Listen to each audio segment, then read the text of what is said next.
Doctor बीना चतुर्वेदी की आवाज़ में उनके कहानी संग्रह नया सवेरा से सुनिए कहानी वसीयत। यह एक ऐसे दंपत्ति की कहानी है जिनके पास अथाह संपत्ति होते हुए भी उनको संतान सुख नहीं मिला था।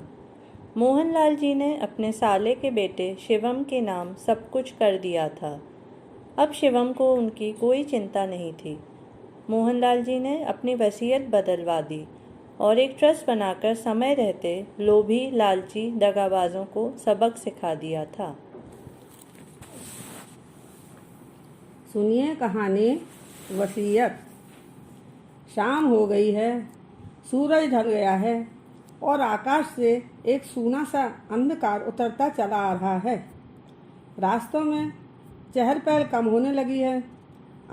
अंधकार होने के साथ ही गली के कुत्ते समूह बनाकर आर्तनाद करने लगे हैं। इन कुत्तों के कारण रास्तों से राहगीरों का आना जाना दूभर हो जाता है।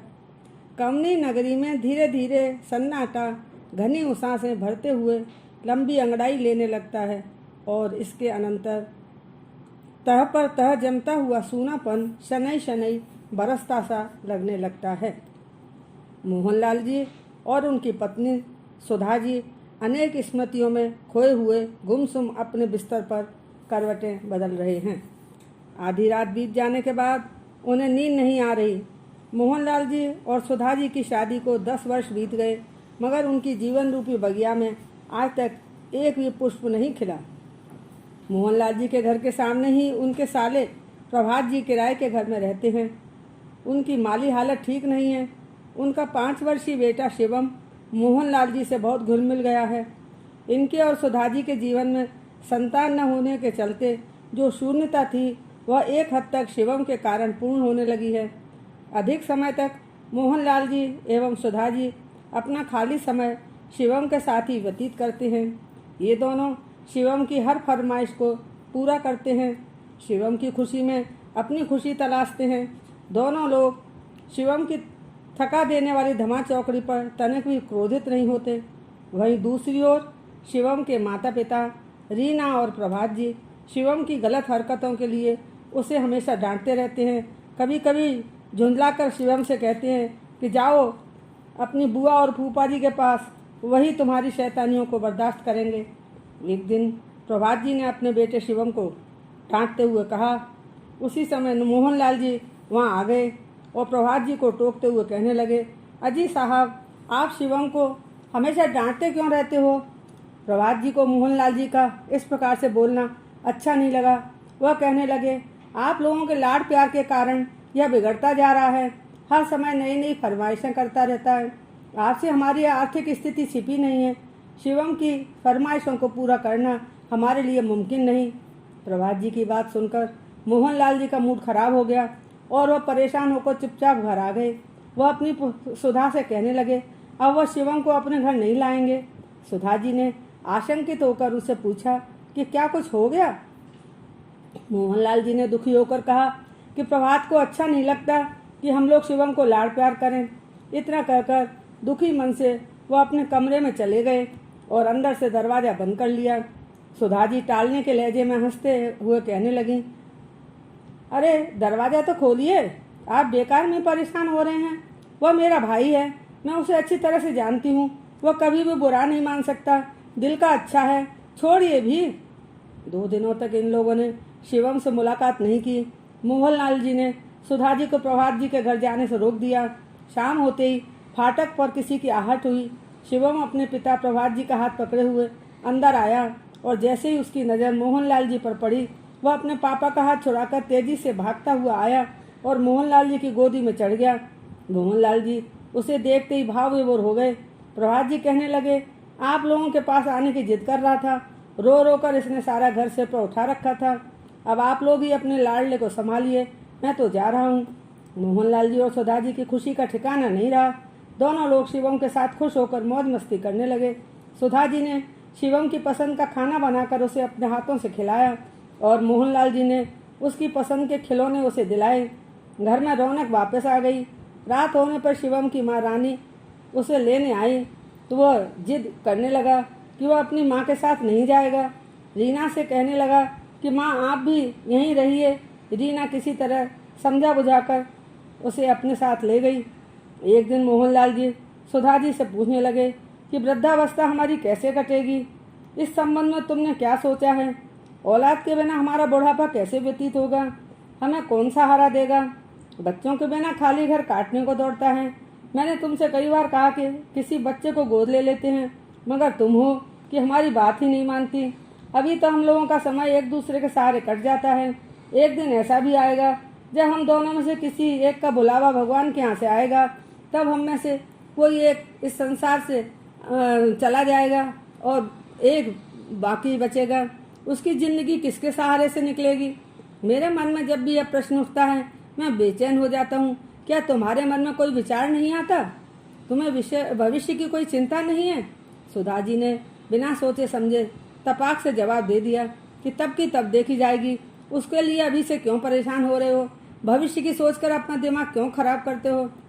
मोहनलाल जी विचार विमग्न हो गए और कुछ समय पश्चात कहने लगे कि हम लोग शिवम को ही गोद क्यों नहीं ले लेते? सुधा जी कहने लगी कि प्रभात और रीना अपना इकलौता बेटा हमें गोद क्यों देंगे? मोहनलाल जी कहने लगे इसके लिए भी मेरे पास एक रास्ता है कि प्रभात और रीना शिवम के साथ हमारे घर में ही आकर रह सकते हैं। हमारा तो अपना घर है। इतने बड़े घर में हम 2 प्राणी ही तो रहते हैं। इतने सारे कमरे खाली पड़े रहते हैं। प्रभात किराए के 2 कमरों के घर में रहता है, उसे भी यहाँ आकर अच्छा लगेगा। हम सब साथ में रहेंगे तो अच्छा लगेगा। घर भरा भरा रहेगा और बच्चे की किलकारियों से गूंजता रहेगा। सुधा जी को मोहनलाल जी की सलाह उचित लगी और वह इसके लिए तैयार हो गई। एक दिन मौका पाकर सुधा जी ने अपने मन की बात अपने भाई प्रभात से कही। प्रभात की नज़र तो कब से अपनी दीदी के घर पर थी। उसकी मुँहमांगी मुराद अचानक पूरी होने लगी। प्रभात बहुत ही लालची प्रवृत्ति का व्यक्ति था। वह भी यही चाहता था कि शिवम के बहाने उसे रहने के लिए इतना बड़ा घर मिल रहा था। उसके मन में लड्डू फूटने लगे। उसकी नज़र अपनी बहन के घर के अलावा उनके बैंक बैलेंस पर भी थी। वह सोचने लगा कि लाखों का बैंक बैलेंस भी भविष्य में मुझे मिल जाएगा। प्रभात, रीना और शिवम तीनों मोहनलाल जी के घर में रहने लगे। किराया देने के झंझट से उन्हें तत्काल मुक्ति मिल गई। रीना ने खुश होकर घर की सारी जिम्मेदारी संभाल ली। प्रभात और रीना ने सुधा जी को अपनी मीठी मीठी बातों के लपेटे में पूर्णतः आबद्ध कर लिया था। धीरे धीरे सुधा जी ने अपने सारे जेवरात रीना को दे दिए। रीना ने बहुत चालाकी से काम कर रही थी। शिवम के आने से मोहनलाल जी अत्यधिक खुश रहने लगे। कई महीनों के व्यतीत हो जाने पर मोहनलाल जी एवं सुधा जी ने शिवम को गोद लेने की कानूनी प्रक्रिया पूर्ण करते हुए अपने सारे रिश्तेदारों एवं दोस्तों को एक बहुत बड़ी पार्टी दी। गोदनामे के बाद शिवम के पिताजी प्रभात जी की आर्थिक स्थिति सुदृढ़ हो गई। परिणाम स्वरूप वह अपने कामकाज में लापरवाही बरतने लगे। बिना मेहनत के अचानक उन्हें वह सब कुछ मिल गया जिसकी कि उन्हें कोई कल्पना ही नहीं थी। अब प्रभात जी ने कामकाज से पूर्णतः मुंह मोड़ लिया था। घर पर आराम से मौज मस्ती करना उनके स्वभाव में आ गया था। यह सब देखकर मोहनलाल जी तो कुछ नहीं कहते, मगर सुधा को बर्दाश्त नहीं हो रहा था। वह प्रभात की हरकतों से परेशान रहने लगी। इसके कारण घर का वातावरण दूषित होने लगा। यूं तो मोहनलाल जी एवं सुधा जी बहुत ही शांत स्वभाव के थे। लड़ाई झगड़ों से कोसों दूर रहते थे, मगर अब स्थिति बदल गई थी। वह विवश हो गए। उनका घर कलह का मैदान बन गया था। एक दिन अचानक सुधा को दिल का दौरा पड़ गया।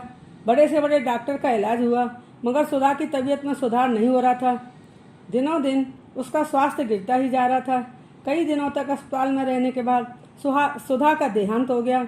मोहनलाल जी के दिल को बहुत चोट पहुंची। उनका सब कुछ लुट गया। वह ऐसा अनुभव कर रहे थे। परिणाम स्वरूप सदमे की हालत में आ गए। शिवम ने उन्हें बहुत सहारा दिया। मोहनलाल जी शिवम को बेतहाशा प्यार करते थे। उसकी पढ़ाई लिखाई पर उन्होंने दिल खोलकर खर्चा किया था। शीघ्र ही वह शुभ दिन आया। शिवम इंजीनियर बन गया। उसका कैंपस चयन हुआ। बहुत अच्छी नौकरी लग गई। शिवम को घर छोड़कर बाहर जाना था। उसकी नौकरी बम्बई में लगी थी। जब शिवम ने मोहनलाल जी को बताया कि उसकी नौकरी बम्बई में लगी है, अतः उसे बम्बई जाना होगा, यह सुनकर मोहनलाल जी चिंता में पड़ गए। सोचने लगे कि सुधा के बिछोह को तो किसी तरह सहन कर गया, मगर अब शिवम भी मुझसे दूर जा रहा है। मैं कैसे यह सहन करूं? मेरे जीवन का एकमात्र सहारा शिवम ही तो है। शिवम के चले जाने पर मोहनलाल जी को उसकी अनुपस्थिति बहुत खलने लगी। उनकी अवस्था भी बहुत हो गई थी। वह स्वयं अपनी देखभाल भली भांति नहीं कर सकते थे। रीना और प्रभात का रवैया दिन प्रतिदिन बदलता जा रहा था। अब वह दोनों उनके प्रति लापरवाही बरतने लगे थे। समय पर भोजन और दवा आदि नहीं मिलने पर वह चिड़चिड़ाने लगे। रीना और प्रभात उन्हें बोझ समझने लगे थे। एक दिन अचानक शिवम का फोन आया कि आप सब लोग बम्बई आ जाएं, मुझे रहने के लिए घर मिल गया है। यह शुभ समाचार सुनकर रीना और प्रभात बहुत खुश हुए और तुरंत ही दोनों ने बम्बई जाने का कार्यक्रम बना लिया। उन्हें मोहनलाल जी की चिंता बिल्कुल नहीं थी। उनके सभी एहसानों पर पानी फेर दिया। जिस व्यक्ति ने कलेजे से लगाकर अपना सर्वस्व समर्पित करके शिवम को इस काबिल बनाया, आज उसी की परवाह किसी को नहीं थी। शिवम के पालन पोषण, पढ़ाई लिखाई के खर्चों के अलावा रीना और प्रभात का खर्चा भी जिंदगी भर उठाया। अपनी पत्नी सुधा के सारे जेवरात रीना को दे दिए। उनकी संपूर्ण संपत्ति का मालिक भी शिवम ही था। प्रभात और रीना ने सभी एहसानों को भुलाकर मोहनलाल जी को अकेला छोड़कर बम्बई जाने का कार्यक्रम बना लिया। इससे मोहनलाल जी को बहुत आघात पहुंचा। वह स्वयं को नितांत अकेला महसूस करने लगे। सुधा के देहांत के बाद उन्होंने शिवम के सहारे से स्वयं को संभाल लिया था, मगर अब वह किसके सहारे जी सकेंगे? यह सब सोच सोचकर उनका दिल बैठा जा रहा था। वह सोच रहे थे कि मैंने तो कभी किसी के साथ दुर्व्यवहार नहीं किया, फिर भगवान मुझे किस बात की सजा दे रहे हैं? मोहनलाल जी को अपनी चल अचल संपत्ति से कतई लगाव नहीं था। वह मात्र इतना ही चाहते थे कि उन्हें समय पर भोजन, दवा आदि मिल सके और उनकी छोटी मोटी आवश्यकताओं को पूरा करने वाला अपना कोई सहायक हो जो उनका मन लगा सके। उनके मन में रह रहकर यही विचार आ रहे थे कि क्या शिवम भी अपने माता पिता की तरह सोचने लगा है? उसे भी मेरी कोई परवाह नहीं है। मैंने क्या सोचकर उसे अपना दत्तक पुत्र बनाया था और आज मुझे क्या देखना पड़ रहा है? आज उन्हें अपने फैसले पर पछतावा हो रहा था। रात भर उन्हें नींद नहीं आई। बिस्तर पर पड़े पड़े वह सोचने लगे कि बेहतर होता कि वह अनाथालय से किसी बच्चे को गोद ले लेते तो कम से कम एक बच्चे का जीवन तो सुधर जाता। अपने संबंधी को लेकर उन्हें क्या मिला? अगले दिन एक ठोस फैसले के साथ मोहनलाल जी ने फोन करके अपने वकील को बुलाया और गोदनामे को बदलने की बात की, जिसे सुनकर वकील आश्चर्य में पड़ गया। वह पूछने लगा, आप ऐसा क्यों चाहते हैं? मोहनलाल जी ने हकीकत बयान कर दी। कुछ सोचकर वकील ने कहा कि यदि आप चाहते हैं तो वसीयत बदली जा सकती है। इस तरह मोहनलाल जी ने तुरंत ही अपनी वसीयत बदलवाकर शिवम व उसके माता पिता को बहुत सही सबक देकर अपनी गलती को समय रहते सुधार लिया। इस कार्य को बहुत ही सतर्कता से किया गया। किसी को भी इस बात की भनक तक नहीं लगने दी। मोहनलाल जी ने अपने कामों के 24 घंटे के लिए एक नौकरानी रख ली। वह उनकी देखभाल बहुत ही मनोयोग से करती थी। उनके सभी दैनिक कार्यों यथा समय पूर्ण हो जाते थे। एक आवाज के साथ वह उनके समक्ष उपस्थित हो जाती थी। इस खुदगर्द संसार की एक सुबह उनके लिए काल बनकर आई। नित्य कार्यों से निपटकर वह आसन पर बैठकर पूजा कर रहे थे कि अचानक बैठे बैठे लुढ़क गए और कुछ ही क्षणों में उनके प्राण निकल गए। उस समय वहां पर नौकरानी के अलावा अपना कोई नहीं था। मौत का समाचार आग की तरह मोहल्ले में फैल गया। धीरे धीरे उनके रिश्तेदार, संबंधी आदि इकट्ठे हो गए। किसी ने फोन द्वारा शिवम को इस दुखद समाचार की सूचना दे दी। प्रभात, रीना और शिवम भी सूचना मिलते ही वहां आ पहुंचे। अंतिम संस्कार करने के बाद रीना मोहनलाल जी की फोटो के समक्ष आंसू पोंछते हुए कहने लगी कि हम लोगों ने कितना कहा जीजाजी से कि हम लोगों के साथ बम्बई चलिए, मगर हम लोगों की बात नहीं मानी। कहने लगे कि इस घर से और शहर से हमारी कितनी यादें जुड़ी हैं, इसे छोड़कर हम कैसे जा सकते हैं? हम तो अकेले रह लेंगे। तुम्हें जाना है तो जाओ। 13वीं हो जाने पर जब वकील आया तो प्रभात जी वकील से कहने लगे कि जीजाजी के मकान को शिवम का नाम चढ़ा दीजिए। वह तो यही जानते थे कि और सब कुछ तो वह शिवम के नाम कर ही चुके हैं, बस मकान की वसीयत शेष है। प्रभात जी का इरादा था कि जैसे ही शिवम के नाम मकान हो वह उसे बेचकर पैसा लेकर बम्बई चले जाएंगे वापस। वकील ने मोहनलाल जी की वसीयत सुनाते हुए कहा कि शिवम के नाम अब कुछ भी नहीं है। आप लोगों के दुर्व्यवहार के कारण मोहनलाल जी ने अपनी वसीयत बदलवा दी। अब शिवम का हक रद्द हो चुका है। यह सुनकर प्रभात जी को बहुत बड़ा झटका लगा। वह कहने लगे कि इस वसीयत को मैं अदालत में चुनौती दूंगा। बताऊंगा कि वृद्धावस्था के कारण मोहनलाल जी की मानसिक स्थिति ठीक नहीं थी। इस वसीयत को मैं गैर कानूनी सिद्ध करके रहूंगा।